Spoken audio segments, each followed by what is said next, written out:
Stock market की दुनिया का एक नाम, एक ऐसी कहानी जो आज भी अनसॉल्व्ड मिस्ट्री है।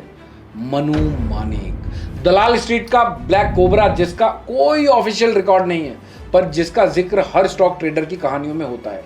1980s के बॉम्बे स्टॉक एक्सचेंज में एक नाम की धमक थी, मनु मानिक। कहा जाता है कि वो एक बियर ऑपरेटर थे जो शेयर्स के प्राइसेस नीचे गिराकर करोड़ों रुपए कमाते थे। मनु मानिक का नाम किसी भी ऑफिशियल स्टॉक एक्सचेंज के रिकॉर्ड में नहीं मिलता है। ना कोई फोटोग्राफ है, ना कोई वेरीफाइड बायोग्राफी। उनका पूरा प्रोफाइल एक मिस्ट्री है। उनका बिजनेस मॉडल एकदम यूनिक था। Manu Manik directly stocks trade नहीं करते थे, वो ब्रोकर्स और ऑपरेटर्स के थ्रू काम करते थे, जहां ट्रेडिंग रिंग से स्टॉक्स को मैनिपुलेट किया जाता था। मनु मानिक का नाम सिर्फ एक इंसान तक सीमित नहीं था, यह एक पूरा बियर कार्टेल का नेटवर्क था।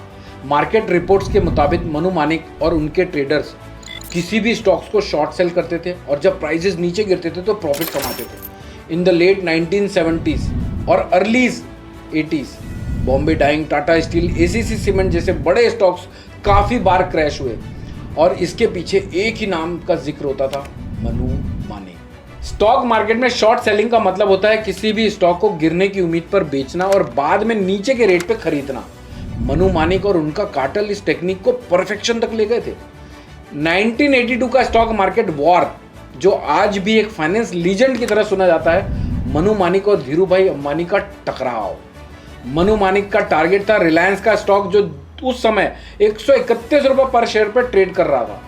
मनु मानिक ने रिलायंस के शेयर्स को शॉर्ट कर दिया, लेकिन धीरूभाई अंबानी ने अपने सपोर्टर्स से गिरावट पर शेयर्स खरीदे। रिजल्ट क्या हुआ? रिजल्ट, रिलायंस का शेयर 201 रुपए तक पहुंच गया और मनु मानिक का पूरा बेयर कार्टेल कोलैप्स कर दिया। यह इंसिडेंस आज भी स्टॉक मार्केट के बिगेस्ट कमबैक में गिना जाता है। अंबानी ने अपनी पहचान एक कॉर्पोरेट फाइटर के रूप में बनाई। इस कहानी का एक मॉडिफाइड वर्जन आप लोगों को मूवी गुरु, जो 2007 में आई थी, उसमें देखने को मिला होगा, जहां अभिषेक बच्चन ने धीरूभाई अंबानी से इंस्पायर्ड कैरेक्टर को प्ले किया था। लेकिन मिस्ट्री यह है कि स्टॉक मार्केट के इतिहास में मनु मानिक का कोई भी ऑफिशियल डॉक्यूमेंट, ट्रेड रिकॉर्ड या इवन फोटोग्राफ तक अवेलेबल नहीं है। क्या वो एक ट्रू मार्केट जीनियस थे या बस एक फाइनेंशियल अंडरवर्ल्ड का ऑपरेटर? यह आज भी एक मिस्ट्री है। इवन बॉम्बे स्टॉक एक्सचेंज के आर्काइव में उनके ट्रेड्स का कोई भी रिकॉर्ड नहीं मिलता।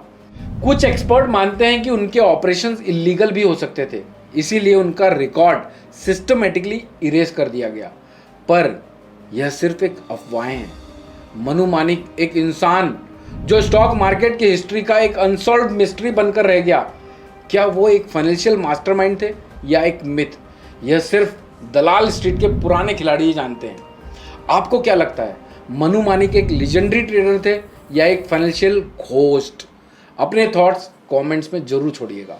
Investment in securities are subject to market risk. Read all the related documents carefully before investing. Registration granted by SEBI in no way guarantee performance offers or provide any assurance of return to investors and trader.